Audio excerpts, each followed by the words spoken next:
Hello, friends, and welcome to REALIFE Conversations for Christian Coaches. I'm Teresa McCloy. And I'm Erica Vinson. We are so glad that you're listening in. Here on the podcast each week, we want to have real conversations to help you grow a successful and sustainable coaching business, and yet still stay grounded in what truly matters. We'll share practical tools, honest stories, and our own experience as coaches, as well as inviting some great guests on the show to support you as a coach to live from a place of rest, not rush. So whether you're getting started or have been coaching for years, you're in the right place. Let's dive into today's conversation.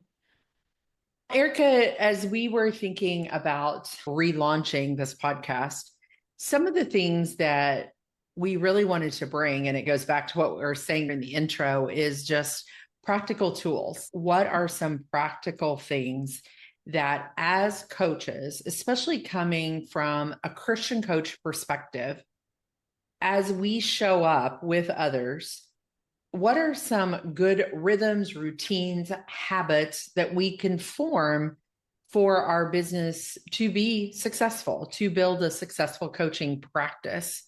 So we're going to do a couple of episodes here of just some very practical things that we have learned over the past several years in coaching. And we're going to dive into just a conversation around just what does this look like.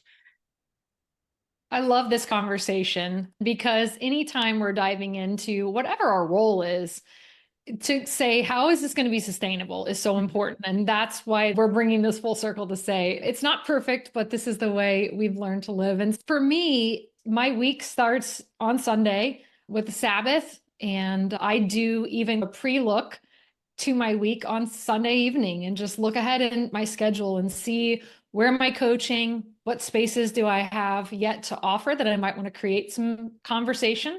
What evening commitments do I have? Seasonally, we run a cohort. So there's some time there where we're equipping, and I also teach. I do a lot of my coaching in the morning because I enjoy that time. I know it's when I have a lot of energy, but I do coach in the afternoon. My schedule varies from week to week, but seasonally, those commitments that are consistent are just built in even to the rhythm. At the end of the week, after coaching and some of the work that I do in teaching, I'll go through and review and see how am I moving forward in the projects that are interspersed with the coaching that I'm working on as well. And it also includes people time, which we love. And so, there's projects, there's people, there's coaching. Yeah, there's all. And as a coach, many times you're getting to work for yourself. That's one of the benefits, is time freedom.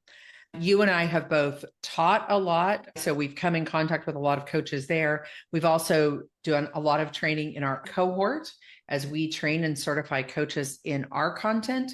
So we have talked to coaches from all over the world, and everyone is a part of coaching for different reasons and different purposes.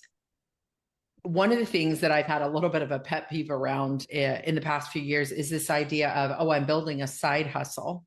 Hustle sounds like it's going to be hard. I'm not going to enjoy it. Maybe that relates to some people and they love that word. I personally do not. There's nothing wrong with having a part-time coaching business.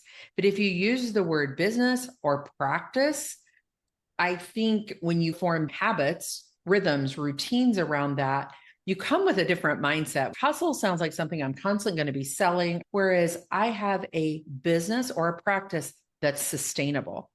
So one thing you might want to explore is, what do I want to say about what I'm doing? Do I call it a coaching practice?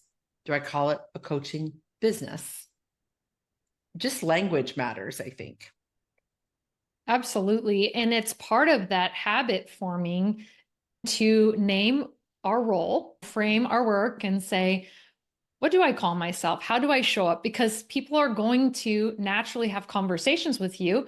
It's often the way we introduce ourselves. Yep. Oh, hi, I'm Erica, and I'm a coach. Oh, what is a coach? We have the opportunity. What are we habitually going to say that helps them to expand the conversation? And there's a whole nother conversation we could have around that. You might call it a business because you have other things that you do besides coaching. If you're doing a lot of speaking, a lot of workshops, a lot of trainings, other streams of revenue, maybe business feels more aligned for you.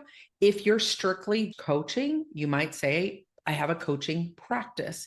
Those are things to consider as you build confidence around what you're saying that you do, but then what do I actually do? What are the habits that I could form that would help me on a weekly or a daily basis to live into this idea that I have a business? Let's explore it through two lenses. First, let's talk about the being side.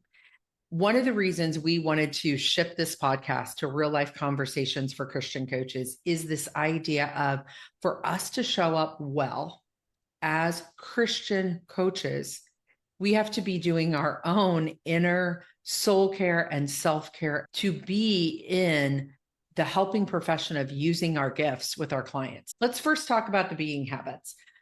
In real life process language, we call it a present block, really just being present to ourself and our soul. And so often that includes a reading of scripture or prayer time. And I think for me, prayer includes not only what am I doing in the day, but also who am I going to encounter? And that includes praying for my clients.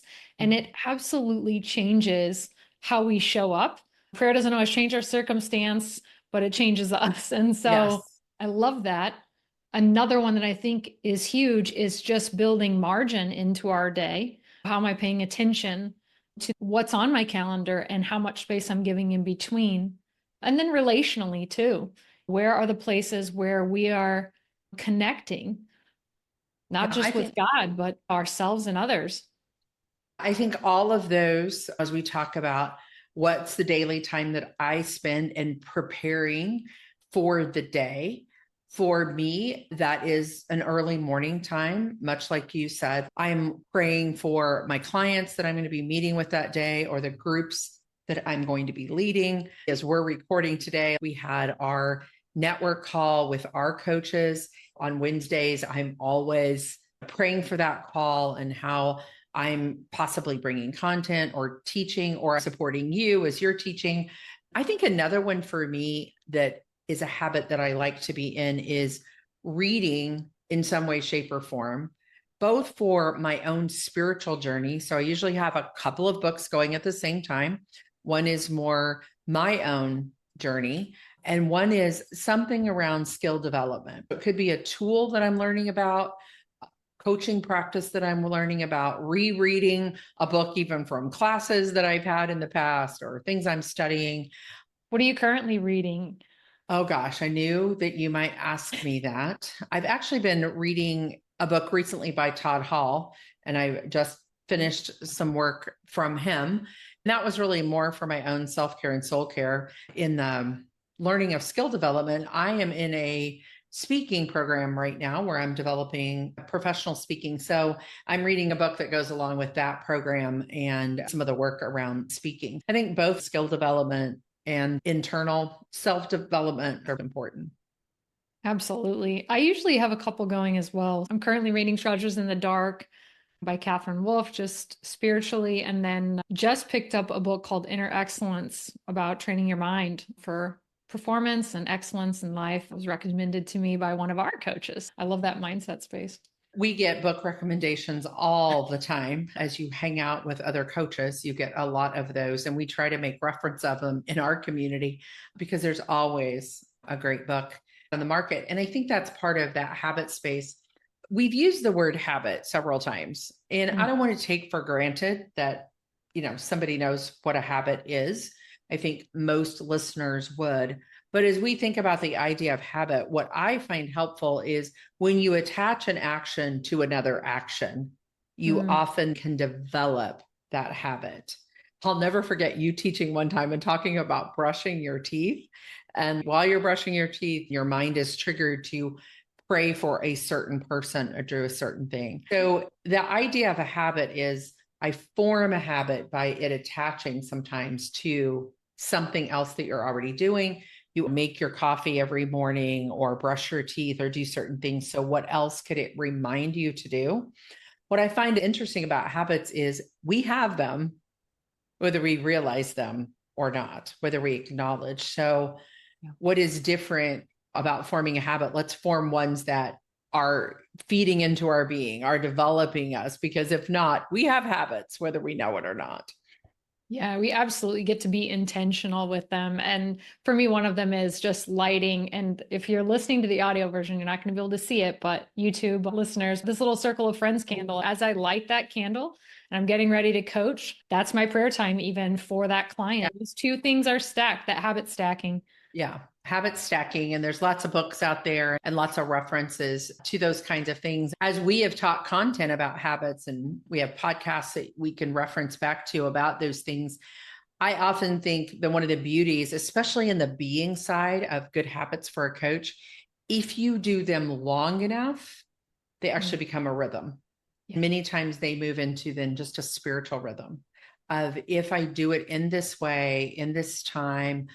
The beginning of this year, we're almost to the middle of the year, in January 2025, I really wanted to be more faithful to practice journaling. And I was very intentional to say, okay, I'm going to buy a specific book that I'm going to write in. I'm going to buy a specific pen. Over on our sister podcast, Real Life Practice podcast, we talked for 6 episodes about the practice of journaling earlier this year. And I just really wanted to lean into that. I have so many friends like yourself that talk about the growth of journaling and the habit of journaling. I am to a place now, it's still not daily for me, but because I've habit stacked long enough into my morning routine, that when I don't journal, I actually miss and feel a longing or a desire to get back to it. I think there's lots of habits that we could talk about, but I think that's enough to get the idea going of having some habits for yourself as a coach in that inner space. And what time of day you do that is totally up to you. But I think being consistent, again, through real life process language, we call it a present block, a block of time you set aside that you are present to your own self-care and soul care. Teresa, you were talking even about time of day, and I think just noticing, how do you close your day? We could do a whole episode on that as well, but even having a moment to pause and say, where was I really trusting the Lord today? Where was I relying on myself? Even to start with those questions and just sit with it and notice is a great way to close out the day. Another part of that closeout is, how do you want to leave your space? I think for a coach, I would encourage you, as we move to the doing side of things, have a designated space that you coach from as much as possible. One of the beauties of coaching is the freedom of, I can travel and still coach. But you talked about lighting the candle before you coach. What are the rhythms that you have to a session with a client? Or if you're leading a group program, how do you come into that group? What do you do that creates that rhythm when you come to the end of your work day or work time? If you're coaching part-time and you work 4 to 7 with clients, how do you leave that space? How do you close your laptop or your desk area? How do you clean it off? How do you have a little bit of examine time? Is there something that you need to do after each client that you said you would send them something, or that you would close out that session, or write the notes that you need to write, or file whatever, do a calendar invite for their next coaching session? What are the little habits that you want to form that are almost your own little process? What are those closing of that workday time and that space for you? So let's move into that. Let's talk about the doing habits. The being habits are your internal self and your own relationship with God, and then how that's going to shine out of you in relationship to others. But then there's the doing side. Outside of coaching, teaching, you mentioned just a little bit of it. Some of it is just continuing to review or to do follow-up, to create conversations. I love Rich Lippman talks about in The Prosperous Coach that clients are not just acquired, they're created. Setting up conversations, being generous, making connections, reaching out and sharing things that are authentic when someone comes to mind. We're also being proactive to initiate, not just when God brings them to mind, but also to go, who have I not been in touch with? One of the ways that I practically do that is I have an ongoing list of possible clients, whether they have reached out to me and we've had a conversation or they have come to mind. So I would just encourage you, find a place where that's going to live for you. It could be in the back of a journal or a planner that you have. It could be in task management software if you're using something like that on a Google Drive or a Word doc. It doesn't have to be fancy. I do think having it where it's available to you almost at any time.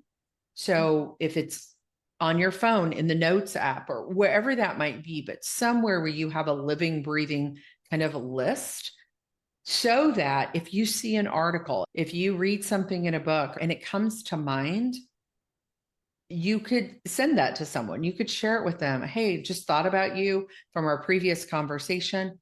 To make that true, authentic connection, I think is a habit that we want to form even in our mindset around how clients become clients. We've got to be working the habit to do that. So that's a big one, is just that connection, top of mind piece. Probably for a lot of coaches too, that are newer in the business, that is a habit that has to begin to form in you.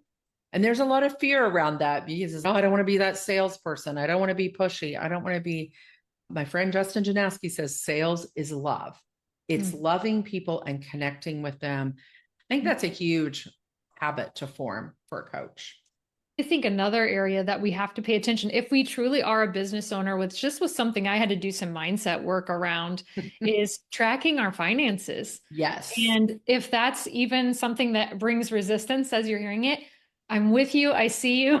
I still have to practice how I talk about the financial part. Finances are a tool, and I want to be a good steward of how do we track our finances and look at our stewardship as believers who are coaches. And we get to be generous, and there's a joy in noticing, where are we in abundance? Where are we lacking?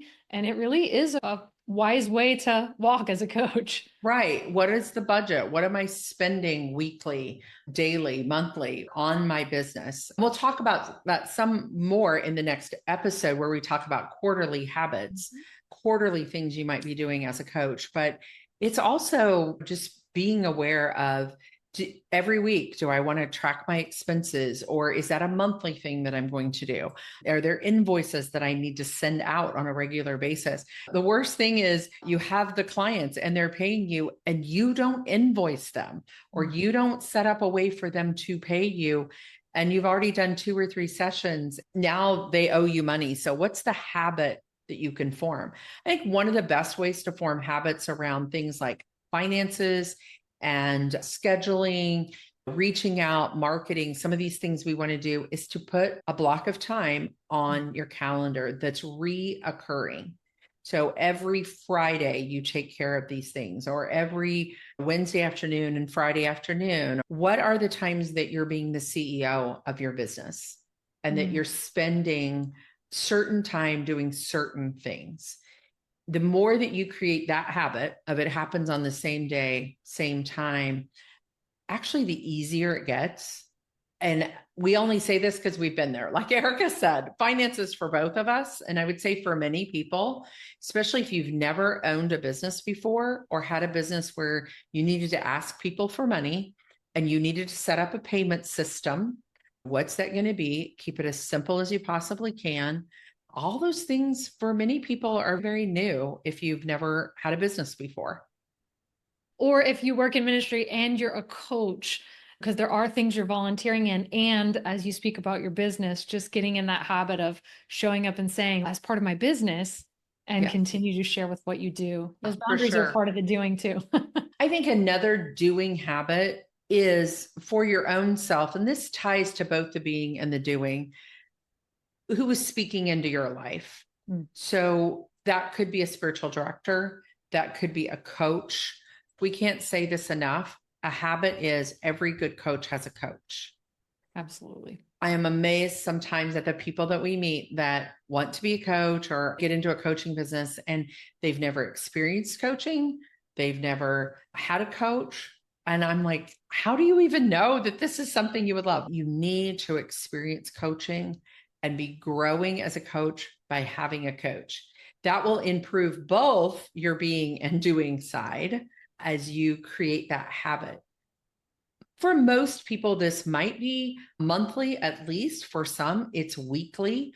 Erica, how often do you meet with your coach right now? I know it's maybe been different in different seasons. Right now, it's twice a month. So Erica does coaching twice a month. I do spiritual direction once a month, and I do coaching once a month. There's no right or wrong as to how many times or what. I've done weekly before, I've done twice a month, but have people that are speaking into your life in different ways, whatever that is that you might need. We want to encourage you to develop the habit of having a coach on a regular basis. That accountability is huge. And one of the ways that community in a rhythm shows up for me is our Wednesday morning network group, where we meet with other coaches. Even though I'm leading some weeks, you're leading some weeks, I'm still learning every week. I'm hearing, listening, making connections, and getting ideas. And it really helps to stoke that creativity and encouragement. So that's really important to have the habit of being in community. Community coaching, even though they are part of the being side, also encourage you in your work, in the doing side of things. There's a little formula, and I'm pretty sure I've taught it on a podcast, that I talk about the 20-hour work week for a coach. There are parts of it that you're spending on your own development. There are parts of it that you're spending with clients. There are parts of it that you're spending in learning and being coached, in marketing. One of the things I often hear from coaches is, what do I do if I don't have the client load that I want to have? Maybe you have a goal of having 15 or 20 clients and you aren't there yet, or you've had a few drop off. If you're an experienced coach and maybe you've lost a few, that time that you've set aside to see clients, you just need to switch that habit to be, during this time, I'm connecting. During this time, I'm reaching out, I'm sending some emails, I'm making some personal connections, I'm getting on with some people and encouraging the clients that I do have, or some past clients. I'm still using that time in a way of building my business because I've set that time aside. You could use that time even to develop some content. But don't just give that time away and say there's no work to do. There's work that's client facing and there's work that's behind the scenes. Both are important. If you have that extra time and your client load is not where you want it, do a little brainstorming, a little mind map. What could I do during that time? What habit can I stay in during that time? Let's talk about how we develop the habit of a weekly review of what's gone on in our business. You mentioned it a little bit earlier, and I want to come back around that as we, talk about this final habit of having a way that you close out your work week. At the Real Life process, we call that the weekly review, how you come to the end of it, both in the being and the doing side.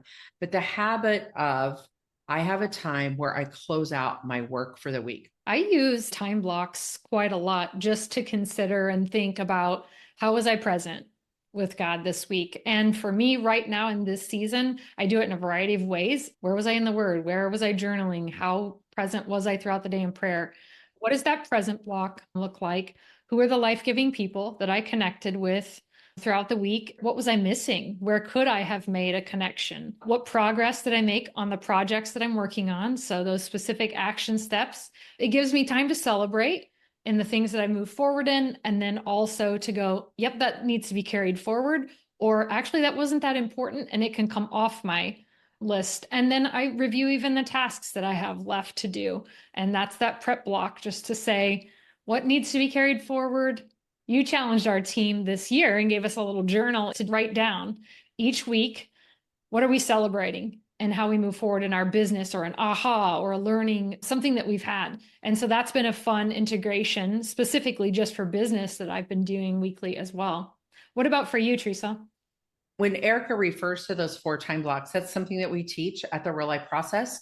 That's something that our coaches use in helping their clients. And They are just looking through those 4 Ps of present, people, projects, and prep. It is, in a way, how I wrap up my week as well. What happened this week, what got accomplished from some of those action steps inside of my projects. Projects are just a way of looking at what do I want to accomplish in the next 90 days that will move my business or my practice forward. So I'm always looking at those projects. I'm looking at, are there new clients that have come on this week, or are there clients that are going off my books that we finished our relationship? And so I need to make sure that I've opened well and I've closed well with those clients. And I want to encourage you, especially if you're new in your coaching business, closing well with a client often means that client will come back around.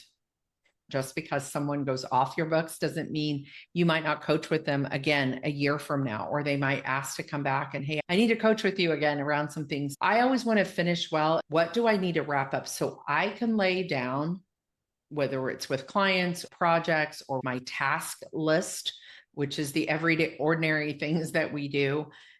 I might need to even write out a new task list for Monday so that I'm ready to go and I'm not all weekend long thinking of the things that I'm going to do. One of the habits that took me a long time to form is carrying things into the weekend, what I would call personal time instead of work time. Maybe I didn't actually wanted to do them, but they were in my mind. If you can develop the habit of a weekly review where I close out that time and feel like I've got it, it's written down, I've done what I needed to do, and I can lay it down until I come to work again. That's one of the things I would encourage the most out of these habits that you form, is not letting them become what is in your mind on your rest day, on your Sabbath day, on your weekend, however your week might flow. You may hear new things in what we brought out today. You may go, that's just a great reminder for me of how you want to reset your week, reset some habits. Whatever it is, we just want to encourage you to form habits and form rhythms so it doesn't feel scattered. Erica, what are some action steps that you think we can encourage our coaches to take today? First of all, what are you celebrating? That's a rhythm or a routine that you already have, a habit. And then what are you drawn to actually cultivate? That might be something you do sporadically, but you really want to apply it and allow it to be something that is more of a habit that then moves into even being a rhythm or a spiritual rhythm as you're continuing to practice as a coach. And if you want that to become a habit, stack it with something else. That is the best way to form a habit, is to make it sticky to something that you're already doing, even if it's brushing your teeth. If that reminder comes up, take it and run with it. We want to encourage you to keep listening as we're developing this new podcast of Real Life Conversations for Christian coaches. We're going to talk next episode about quarterly habits that you might have. So a little bit bigger picture, a little bit up on the balcony so that you can start these good routines. Then we're going to start a new series over the rest of the summer around these 7 Ps of business for Christian coaches. And we're excited about that series coming up. So make sure that you follow. And remember too, that if you want to see our faces and connect and you like video form, you can connect with over on the YouTube channel. And that is the Real Life Process. Just type that into YouTube and we'll pop up there for you. And you can watch or listen on YouTube as well. And the last thing I'll say is you can connect with us and our entire Real Life Process team and with other people that are walking the journey, have some real life conversations inside of our private community. The easiest way to get there is to go to the reallifeprocess.com and click on the community tab up at the top on the website, and it will log you right in. And you will be a part of that free community where you can connect with others. We'd encourage you to continue to look for the extraordinary moments as you show up as a coach. Every ordinary day has an extraordinary moment. You just have to look for them. Erica will be back again next week. Looking forward to it.